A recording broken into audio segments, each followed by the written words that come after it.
বাংলাদেশের দুর্নীতিতে top most পেশা দুটো কোনটা? দেখলাম 1 নম্বরে আছে রাজনীতিবিদদের নাম, 2 নম্বরে আছে আমলাদের নাম।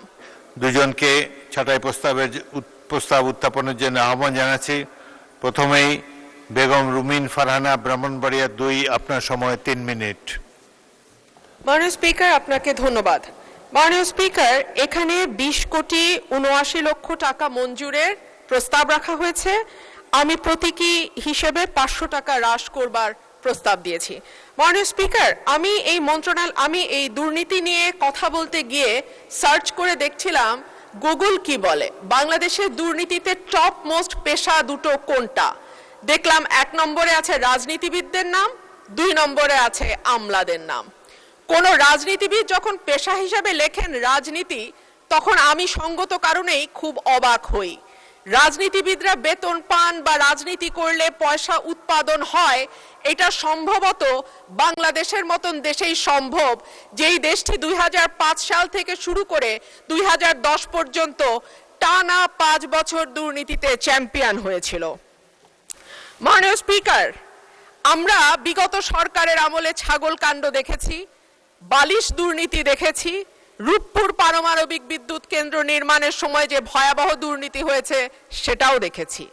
আমরা দেখেছি একজন পিয়ন কি করে 400 কোটি টাকার মালিক হয় এবং হেলিকপ্টার ছাড়া চলাফেরা করতে পারে না বলে তৎকালীন প্রধানমন্ত্রী নিজেই বলেছিলেন।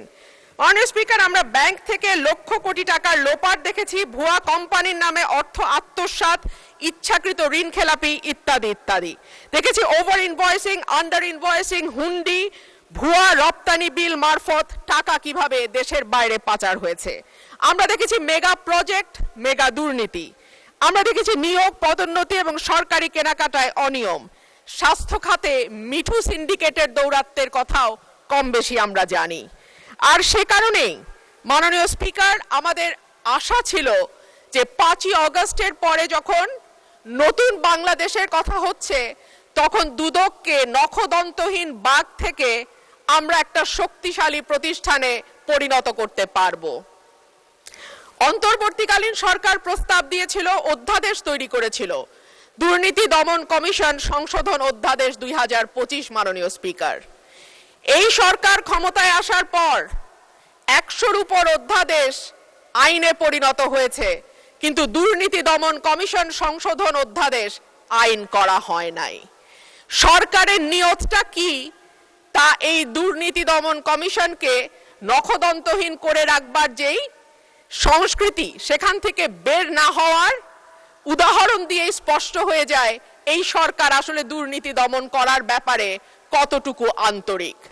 মাননীয় স্পিকার, দুদককে শক্তিশালী করা হলে কেন সরকারগুলো ভয় পায় কিছু কিছু আমরা বুঝি।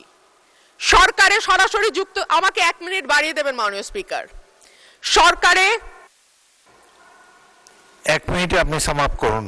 সরকারে সরাসরি যুক্ত থাকে রাজনীতিবিদরা এবং পরোক্ষভাবে যুক্ত থাকে আমলারা।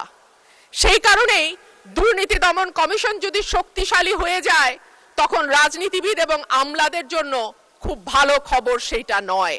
সে কারণেই ঠিক যেভাবে একটার পর একটা ভুয়া নির্বাচনের মাধ্যমে ক্ষমতায় থাকা আওয়ামী লীগ সরকার দুর্নীতি দমন কমিশনকে শক্তিশালী করে নাই, একইভাবে আমরা দেখতে পাচ্ছি অভ্যুত্থান পরবর্তী সরকারও দুর্নীতি দমন কমিশনকে শক্তিশালী করার ব্যাপারে মোটেও আন্তরিক নয়।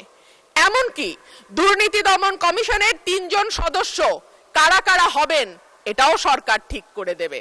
যদিও অধ্যাদেশের মাধ্যমে যেই আইনটি করা হয়েছিল সেখানে বলা ছিল যে প্রেসিডেন্ট দুর্নীতি দমন কমিশনের চেয়ারম্যান নির্বাচন করবেন, বাকি সদস্যদের নির্বাচন করবে স্পিকার। সেটাও সরকারি দলের হাতেই থাকতো, কিন্তু সেইটুকু করবার মতন সাহসও সরকার দেখাতে পারে নাই। ধন্যবাদ মাননীয় সদস্য।